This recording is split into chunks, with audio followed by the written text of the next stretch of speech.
স্বাভাবিকভাবে হাঁটতে পারেন না, ভরসা হুইলচেয়ার। ক্রিকেট ব্যাট বল হাতে মাঠে নেমে পড়লেন দেলোয়ার, ইমদাদুল, হামিদুলরা। প্রথম হুইলচেয়ার চ্যাম্পিয়নশিপের নায়ক তারা। তাদের হার না মানার গল্প দেখব গাজীটার অফ ট্র্যাকে।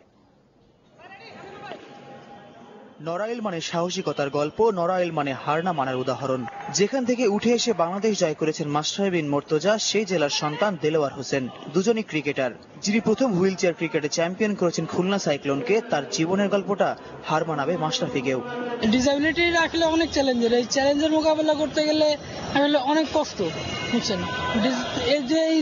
এই কষ্টটা করতে পারবো, হ্যাঁ, সাধন করতে পারবো, সেই অরিজিনাল হিরো। হ্যান্ডবল স্টেডিয়ামের ছোট্ট পরিসরে মঙ্গলবার দিনটা মহসিন, দেলোয়ার, নাহিয়ানদের জন্য ছিল অন্যরকম। এদিনই যে আনুষ্ঠানিকভাবে শুরু হলো হুইলচেয়ার ক্রিকেটের। প্রতিবন্ধী ক্রিকেটের উদ্যোক্তা মোহাম্মদ মহসিন শুধু নিজের মুক্তি নয়, বাকি প্রতিবন্ধীদেরও বের করে আনতে থাকেন ঘর থেকে।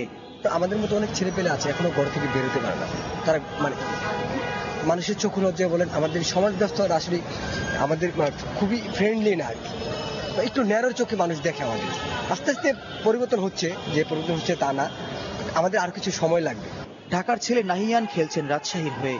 জীবন যখন পরিপূর্ণ হতে চলেছিল, তখনই বাধা হয়ে আসে ভাইরাসের আক্রমণ।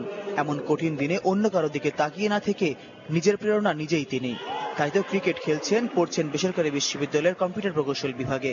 অনুপ্রেরণাটাকে নিজের কাছ থেকে বের করতে, নিজেকে খুঁজে বের করতে, নিজের মধ্যে কি আছে সেই জায়গাটা থেকে অনুপ্রাণিত হতে হয়। আমি সবসময় চেষ্টা করতাম নিজের মধ্যে কি আছে সেই জিনিসটাকে বের করার। এই তরুণদের স্বপ্ন আগামী বছর হুইলচেয়ার এশিয়া কাপ ক্রিকেটে অংশ নেয়া। ফয়জুল ইসলাম, চ্যানেল 24, ঢাকা। এই ছিল এখনকার মতো। ধন্যবাদ সাথে থাকার